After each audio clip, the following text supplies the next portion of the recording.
อันนวดมันบ่นี่มาเบิ่งโอ้อ๋อโอ้คักแท้โอ้คักเท่าไหร่อันนี้ฮะ350,000มาช่วยสักไพ่อ่ะโอ้ซากไฟเอาเอออ๋อสักไพ่ โอ้มีสายซากอีกรุดบ่ได้บ่รุดได้บ่รุด150,000ได้บ่โอ้ยปั่นไซส์ได้อ่ะ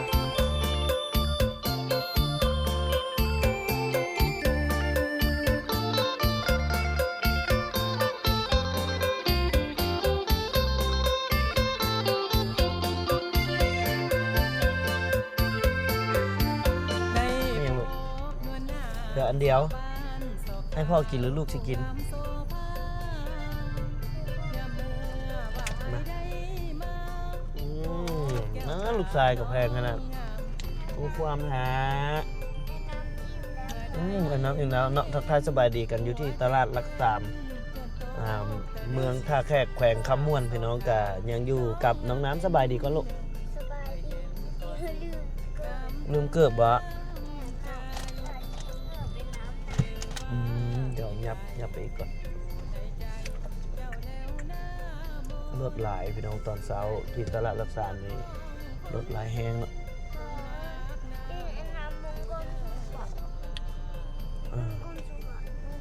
มีความสุขแห้ง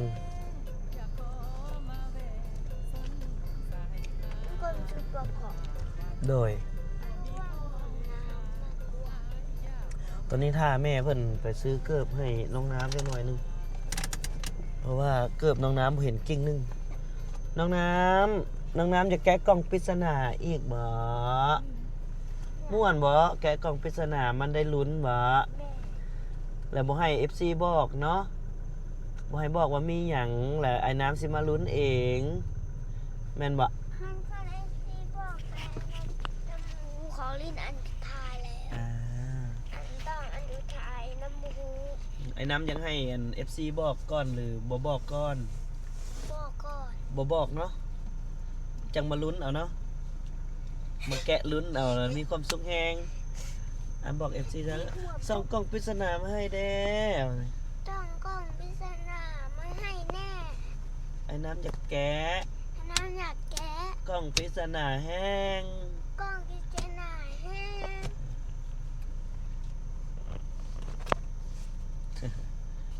เดี๋ยวรอแม่เพิ่นก่อนพี่น้อง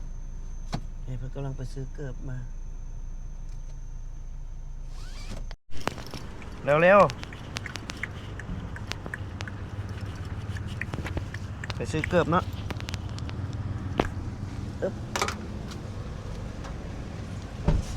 เดี๋ยวมาดึงประตูมึงดูดึงประตูเบิ้งอย่างเงี้ยโอเคได้ไปนั่นแล้วไปหาแม่เนาะไปนี่บะ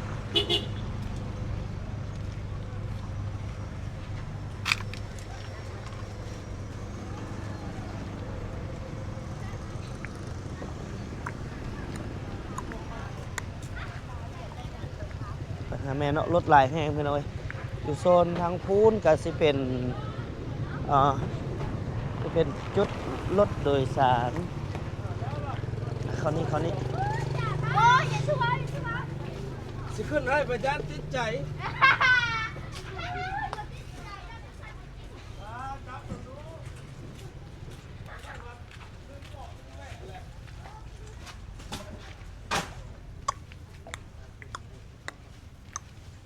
ใช่ไหมไอพี่บะ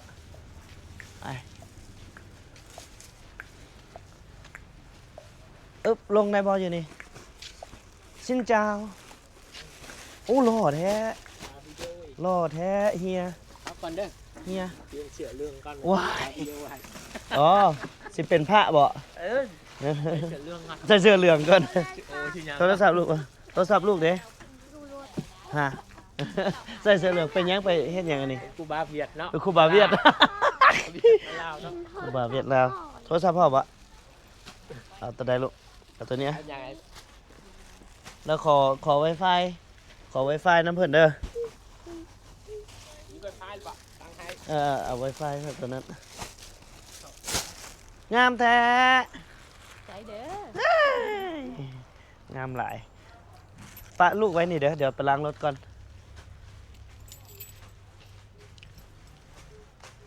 ผู้ซอยเจ้าคือน้อยแท้มือนี่ผู้พักผ่อนเบิดบ่ส่งยังเคยตัวนี้ไปซื้อให้ข่อยอีกละบ่เพิ่นบอก เป็นไม่ลุ้นนะ เพิ่นบอกเพิ่นสิใส่เสื้อเหลืองก่อนเพิ่นเอาสิเป็นครูบาเวียด ครูบาเวียด เทผมแล้วดิเนาะ ประเด็นอย่างเพิ่นคือไปตัดผมสั้นเนี่ยนี่แหละเครื่องจุดที่บ่อนพวกเฮามาซื้อมาขายตลอดเนาะเพิ่นก็มีหลากหลายค่อยป้าโทรศัพท์ค่อยไว้น้ำน้องน้ำเด้อโตอันเครื่องน้อยนะเดี๋ยวบ่เตียงเดี๋ยวสิไปอันล้างรถก่อนอันน้ำอยู่นะแม่ท่าเด้อไอ้น้ำเด้อพ่อไปเวียกก่อนโอ้ ไทยปะ คนได้เมียงามบ่ไปล้างรถก่อน มันจะไปไทยแล้วมันนี่ คนละได้เมียงามเนาะคนเวียดได้เมียงามแท้ จะคือคนลาว คนลาวละได้เมียงาม คนเวียดละงามโมเมนต์คนลาวละงามเนาะแต่คนเวียดละแดบนั่นเนาะเข้า Wi-Fi บ่เข้า Wi-Fi ไว้โอ้นุ่งเสื้อเหลืองบ่จังได้เป็นเจ้าพ่อเวียดนามเนาะ ใช่เลยออกก่อนเบิดที่นี่ ออกก็ลูกแล้วอันให้เพิ่นเข้า Wi-Fi ให้เบิ่งเข้า Wi-Fi ก่อนใส่ออกได้ไหม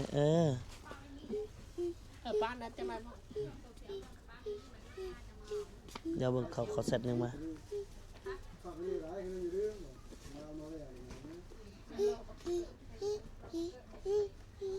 ตัวนี้มันบ่เดี๋ยวค่อยปิด Wi-Fi ค่อยก่อนเดี๋ยวแป๊บนึงโอเคเอาเข้าเลยบัดนี้ได้บ่ แต่ตะกบยาสกาวปลาไว้ไม่จะกบ โอ้โหขึ้นสูงแฮง มันหน้าเลยเป็นได้ได กมเป็นว่าเอา การค้าการขายอยู่โอ้โหอยู่หลักสามเนาะตลาดหลักสามการค้าการขายก็ในช่วงยามเช้าๆนี่คนนี่หลายแห้งพี่น้องรถนี้น่าจะหากะน้อยลงเนาะคันมาตอนประมาณ 7-8 โมงนี่รถนี่สนๆกันเลยจากรถส่วนตัวรถโดยสารเนาะตอนนี้ก็เกือบตอนนี้ 11 โมงแล้วเนาะคนก็ยังหลายซ้ำนี้เนาะพี่น้องเดี๋ยวบ่เตรียมพามาเบิ่งโซนโดยสารเนาะรถโดยสารอยู่แขวงขมวนสปปลาวมีรถแบบใดเนาะบ่เตรียมก็เคยแล่นรถโดยสารเนาะอาชีพเก่าในเมื่อก่อนก็แล่นโดยสารไปซิละโอ้ยมาไปสางอันนี้นะว้าสบายดีลุงเด้อ้าวมาอย่างนี้เฮ้ยฮะมาพี่ช้างห่อ ชื่อเครื่องอ่ะ แม่นห่อมาพี่ช้างมาชื่อพี่ช้างทะโยย จ้าวัดประป่าก็เชย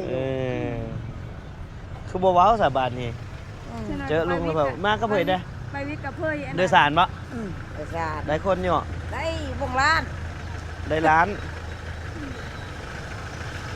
ก็พอได้ค่าน้ำมันละ เออ เคยนั่นแหละเฮ้ย นั่นเผยลูกฮะนั่นเผยนี่ เบิ่งเลย มอฝนบ่ได้มา บ่เคยอะ บ่เคยเนาะ สลูกตัวน้อย น่าเคยไปใส่ละน่าเคย เคยไปรอซื้ออะไร แล้วจังมาเล่นเมื่อเล่นบาสนี่ประมาณเดือนหน้าว่าสิไปอันนั้นอยู่พอดีมีโครงการมา เออ สิเอาโครงการเข้าบ้านนั้นเข้าบ้านสร้าง สร้างกรุงบอนเนาะคือบอกว้าว ว่าหน่อย อ๋อได้ย้อยน้อย ลุ้นเดือนคำได้ลุ้นเดือนคำได้ได้เดือนคำเลยเฮาเพิ่นคิดก็ดี แม่เลยลุงเสือค่ะ จะแม่นพี่สั่งอันนี้ก็ได้ใบเพียงต้ ลู น กออกมาก็บ่ได้เงินจะ โอ้ เดือนคำก็ดี นี่มีใบเดียวตัวนี้อ่ะให้ซะอ่ะ อัน แน่ ขอบใจเด้อล่ะว่ะ เบิดเท่านั้นลุงก็ได้ ขอบใจ เบิดแล้ว ไปซื้อข้างขาย ไปเดี๋ยวรีวิวรถโดยสารก่อนอันนี้2ห้องเนาะจุดนี้ก็สิเป็น5ตัวเมืองตะเวนออก5ตัวเมืองตะเวนตกเนาะขอโทษหลายๆที่เข้ามาจอดอยู่จุดนี้ก็จะมีเมือง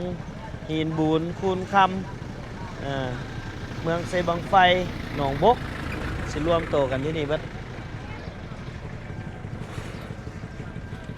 เดี๋ยวพามาเบิ่งโดยสารสบลาวอาชีพแต่ก่อนบ่เตียงกะเคยแล่นโดยสารบ่ใช่เลยพี่น้องอันนี้2ห้องอันนี้อ๋อห้วยแอกโอ้ถ้ามีรถถ้ามีก็มีถ้ามีนะคือสายเดี่ยวเนาะใกล้ๆเดียว แม่นบ่เตียงไปอยู่หันเดือนนึงไปอยู่อันน่ะบ้านถ้ามีอันเซี่ยวกับเซี่ยวกี้เซี่ยวคำรู้บ่ หูเลยหูคนบ้าน เซี่ยวแล้วหั่นน่ะ โดยเซี่ยวกี้เซี่ยวคำสบายดีนี่จากโดยเบิ่งให้แน่เนาะโดยโอ้อันนี้2ห้องอันนี้เนาะอันนี้รถ2ห้องทางนี้ก็ได้โอ้ถือว่าสายทางนี้นี่มาอยู่จุดนี้เบิดเนาะอ๋อแต่ว่ารักษาสิอยู่อีกบ่นึงทางแบงค์เด้ทางแบงค์ก็อยู่เพชรมณีอ๋ออยู่5ตัวเมืองตะเวนออกเนาะทางนี้ก็จะมีเมืองเซบังไฟนำเดี๋ยวเลาะเบิ่งครับเจอหลายๆเด้อเฮงเซบังไฟหนองบกอยู่ทางนี้เบิดพี่น้องรีวิวรถโดยสารเมืองท่าแขกแขวงขมวนเนาะว่ามีสายได้แน่นี่2ห้อง2ห้องกับมาขี่อยู่นี่เนาะสาย2ห้องเบิดนี่2ห้องห้วยแอกถ้ามีหน้าคือทางนี้เนาะอันนี้บ้านเวิร์นก็จะเป็นบ้านเวิร์นนี่หนองบกก็มาอยู่นี่พี่น้องหนองบกน้ำเดี๋ยวให้เบิ่งว่าอายุตลาดรักษานี่มีไปเมืองใดแน่เนาะเขตใดแน่เนาะเพื่อว่า FC ที่นั่งโดยสารมากก็สามารถมานั่งมาขี่ได้เนาะขัวเซ่นี่สาวขัวเซ่ก็สามารถนั่งอยู่นี่ได้อันนี้ปุ้งเหนือท่าแก้ปุ้งเหนือน่าจะเมืองหินบูนบ่เฮ้อปุ้งเหนือนี่เมืองหินบูนปุ้งเหนือโอ้มาอยู่สายทางนี้เบิดโดยสารพี่น้องรีวิวโดยสารโดยเฉพาะเลยมาเบิ่งว่าทางนี้ไปไสอีกคันนี้ไปบ้านเล่าคาก็จะเป็นเมืองคูนคำหรือเมืองหินบูนเล่าคานี่บ้านพงเล่าคาโอ้เป็นเขตเลยพี่น้องอันนี้โดยสารเนาะโดยสารประจำทางแต่ละบ้านแต่ละจุดพี่น้องนี่ก็ขัวเซกับเซบังไฟเซบังไฟบ้านเวิร์น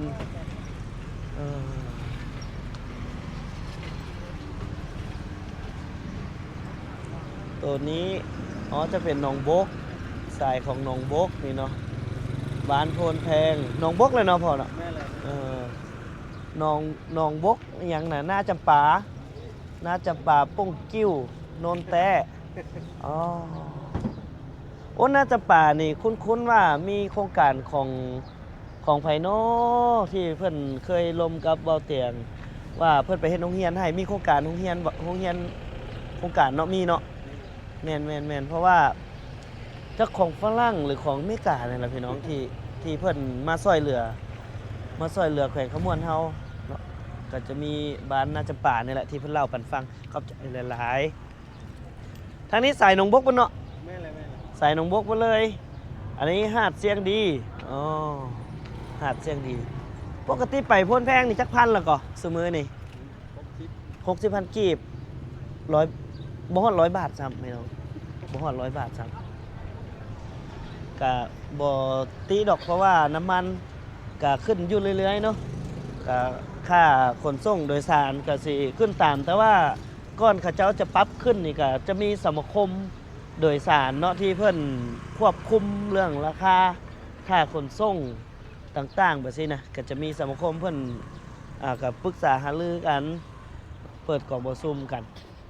เพื่อที่จะเพิ่มขึ้นค่าโดยสารว่าจะขึ้นประมาณส่ำใดก็อิงใส่การเดินทางการไปการมาเนาะน้ำมันมันถึกจักลิตรก็ไปคูณราคาปัจจุบันไปเนาะก็บ่ให้ลุดลื่นกันจากเมื่อก่อนเพิ่นว่าซุมื้อนี่เฮ็ดได้เงินหลายแต่ว่ากำไรเหลือบ่หลายเนาะอันนี้หนองบกนี่ดงบูนโอ้หากนมาบ้านดงบูนบ้านดงบูนนี่หากนมานี่หนองบกท่าแขกดงบูนนาคำน้ำพุดงบูนไปดองเมื่อกี้นี่เด้นาวางก็มีได้นาวางก็มาเจ้านาวางสายหนองบกเนาะทางนี้เนาะโดยสารนาวางบ้านตาลบ้านคนยังหลายอยู่บ่คนโดยสารยังขี่โดยสารหลายบ่หลายคือเก่าเหมือนเดิมหลายคือเก่าเนาะคุ้มนอนทำน้อยมีมั้ยแสดงว่าเขาเจ้าจะเลือกกันนั่งโดยสารนี้ดีกว่าเอารถส่วนตัวไปส่วนใหญ่ถ้าไปคนเดียวมันบ่ถ้าไปหลายคนตัวเห็นได้ค่าน้ำมันแพงอันนี้เป็น70-80 พันขี่รถนี่มันขี่เนาะเลือกขี่อีกแม่นบ่คนเฮามันบริการถึงที่อีกว่าเฮือนเจ้าอยู่ใส่แล่นไปเอาเลยแม่นบ่การหัวคันใดบริการส่งบริการส่งกันหัวคันใดเท่าแต่บ่ได้ส่งกันบ่นอนมาคันผู้สาวกำลังสิว่าบ่เตียงกำลังว่าอยู่พี่น้องว่าคันผู้สาวนี่ส่งกันบ่นอนก็ได้กระเป๋าพายกันเลยบ่นอนเอาขอให้ส่งให้มานเบิดสุขุสุคนเนาะมื้อนี้ก็รีวิวโดยสารเฉพาะเลยพี่น้องโดยสารถ้าผู้ใดเตียงค่ำหน้าไก่เตียงค่ำบ่เจ้าน่ะเจ้าเตียงค่ำหน้าไก่เจ้าเห็นแต่อันนั้นฉันเห็นแต่ไล่สุดเจ้าโดยก็เพื่อให้เป็นความรู้ให้ครับ FC เนาะที่มาจากทางอื่นบ่ฮู้ทางไปทางมาพี่น้องจุดนี้ก็จะเป็นสายตัวเมืองตะเวนตกตัวเมืองตะเวนตกเนาะก็จะมีท่าแขกเมืองท่าแขกหนองบกใส่บังไฟหินบุญคูนคำเนาะถือว่าจะมาอยู่จุดนี้จนเบิดเลยเนาะกับฝากเป็นความรู้นำกันไปกันเด้อขอบใจเจ้านี่ล่ะพี่น้องเอ้ยกะเดียวบ่เตียงคำจะเอาภาพให้พี่น้องได้เบิ่งเพื่อเป็นความรู้ไว้สำนี้ก่อนเนาะเดี๋ยวเฮาไปเฮ็ดกิจกรรมเฮาตัวอื่นเนาะบ่เตียงจะไปล้างรถก่อนที่จะมารับสาวจ้อยแล้วก็นางอ้นเนาะในตอนต่อไปก็รอติดตามบุญนำกันพี่น้องคนโดยสารแล้วไกลสิเบิดละคนไกลสิเมืองไปแล้วเนาะอันนวดมันบ่นี่มาเบิ่งโอ้คักแท้โอ้คักเท่าไหร่อันนี้ฮะ 350,000มาช่วยสักไฟอ่ะโอ้ซากไฟเอาอ๋อโอ้มีสายซากอีกรุดบ่ได้บ่รุดได้บ่รุด150,000ได้บ่โอ้ยปั่นไซส์ได้ฮะว่าอันนวดเราคักเถอะเราขาย350,000ค่อยต่อ150,000แล้วบ่ลมค่อยเลยอันนวดใครกว่าสิมานวดให้กันไหนเนาะบอกเมียนวดนี่ยากก่อแล้วซื้อเครื่องนวดท่านใช้ไฟเอาสาวจ่อยมาละใส่แล้วบ่เพราะว่า15เจ้าไปนั้นก่อน11 โมงครึ่ง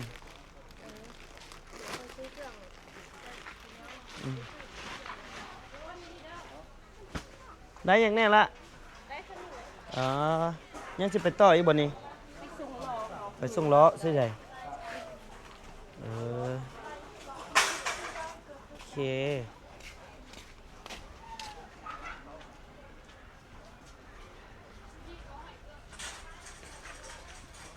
เราไปส่งล้อก่อนเจ้าสิซื้ออยู่หารเพิ่นนี้หารเดียวเลยแมันบ่ ซื้อกระเป๋าอยู่นั่น ซื้อละ กับซื้อเกือบนั่นนั่น ซื้อละ ยังกำลังเลย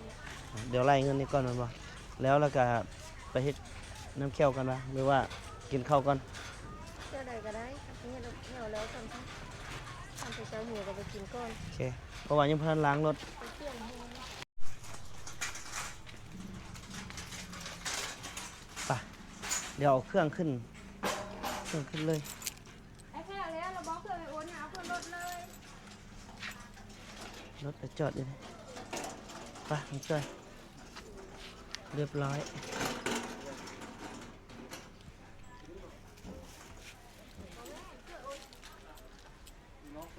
นี่ซองถุงนี่บ่นี่แต่ซองถุงนี่ติมันหลายคนใส่ตัวนี้มันบ่โอนน่าจะตัวนี้เกือบ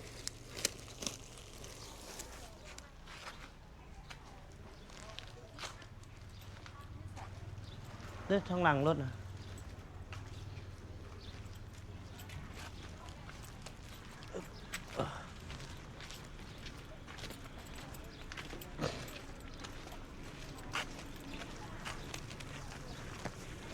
อุ้ยขาดซ้ำอึ๊บมาสิล้างรถก็เลยบ่ได้ล้างครับ สรุปแล้วบ่ได้ล้างไอ้อ้าวมาไปหาเราจะเทิงวันนี้แม่นบอกตัวนั้นนะบอเบิ่งก่อนเราอยู่ห้านขายเกือบตัวนั้น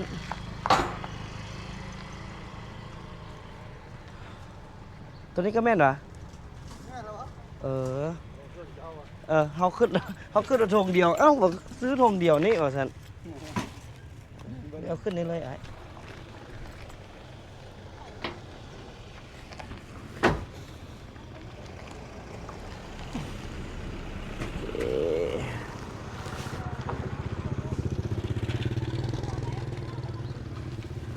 อึ๊บโอ้เฮ้ยขอบใจ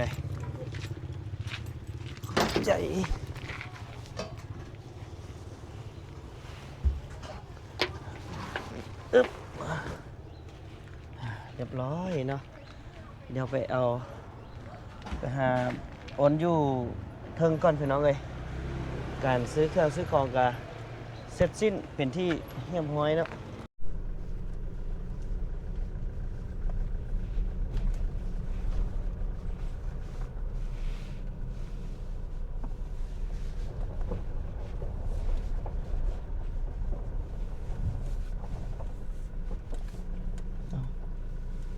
ไปบ่ได้ตีนี่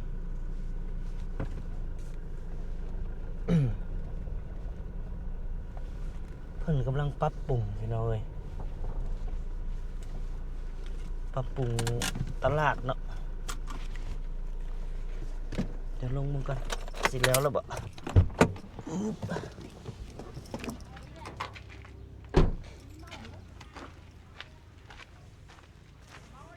เดี๋ยวสิมาลุบให้ฟังว่ามาซื้อเครื่องแต่ละเทื่อใส่งบประมาณเฮาใส่งบประมาณเท่าไหร่โอ้เพิ่นสิเท่ได้นี่เนาะ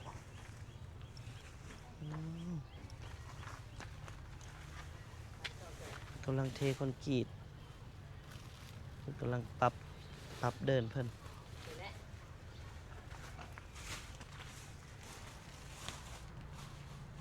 ยันต่างงายเลยเนาะไปเลย เอาละเบิดน้ำบัดนี้เนาะ ซื้อหน่อยหนึ่งเป็นหน่อยหนึ่งไปถูกเลยได้ป่ะมอกนี่ก็ได้อ้นมันจะบริณากัน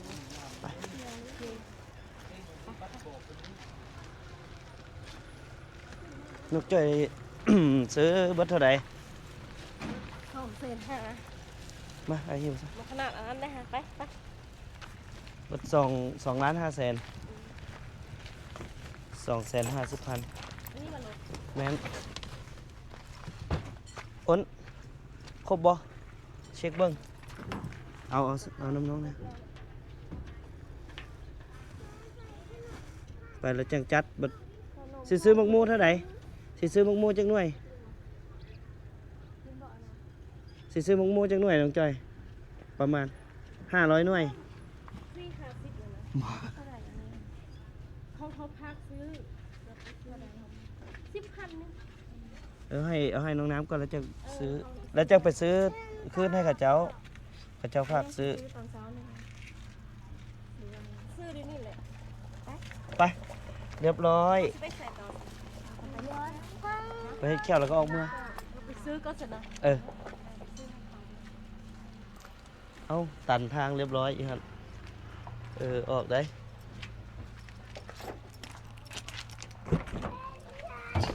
ลงไปซื้อขนมไข่อ่ะเนาะที่แรกเพื่อนเอา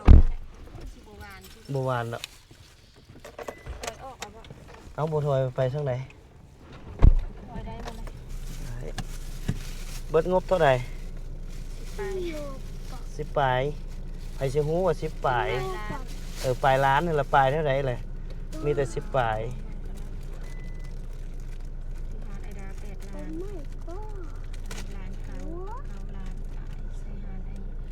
อันนั้น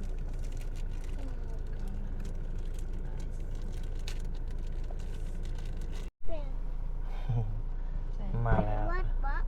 ได้ละ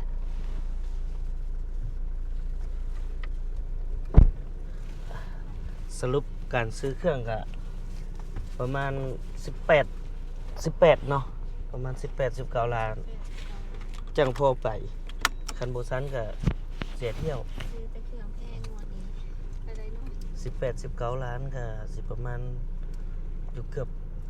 อบ30,000เนาะประมาณอยู่30,000 บาทน้องจอยงบประมาณมาซื้องวดนี้เท่าไหร่ 200,000 บาท บ่ซื้อหมกหมูหั่นนะประมาณเท่าไหร่ แต่ประมาณ30-40นี่แหละเพราะว่า เป็นเงิน 2-3 แสน ประมาณ 2-3 แสนเนาะงวดหนึงก็มาซื้อก็มงล้านเนาะน้องเนาะ แม่ ประมาณนั้น รอบนั้นแล้วเบิดไป3 ล้านแต่ว่า อืม กำไรลายอยู่บ้างก็มันขายแบบถ้าซื้อแบบเป็นโมมาทั่วเพนนะจะได้ขายอยู่แต่ว่าเป็นขนมแบบเพนอะไรมันไม่ค่อยได้พอซื้อไปขายได้สาวจอยมันบ่มีเดอยู่บ้านเจ้านะเพราะว่านั่งทำมันอยู่เพื่อนเขาหรอกแต่อันนี้เขาแบบนั่งวิศลาแล้ว อืม ไอ้นั่งกินได้บ่แม่ ก็ประมาณนั้นเนาะพี่น้องทุนหมุนเวียนแต่ละเทื่อในการมาซื้อเครื่องซื้ออย่างก็ได้ เดี๋ยวพ่อเตียงกสินจบไว้เพียงสำนี้ก่อนพี่น้องเลยหิวข้าวแล้วเอาไว้โอกาสหน้าเจอกัน ไปกินข้าวมีแห้งจังมาหาใหม่สวัสดี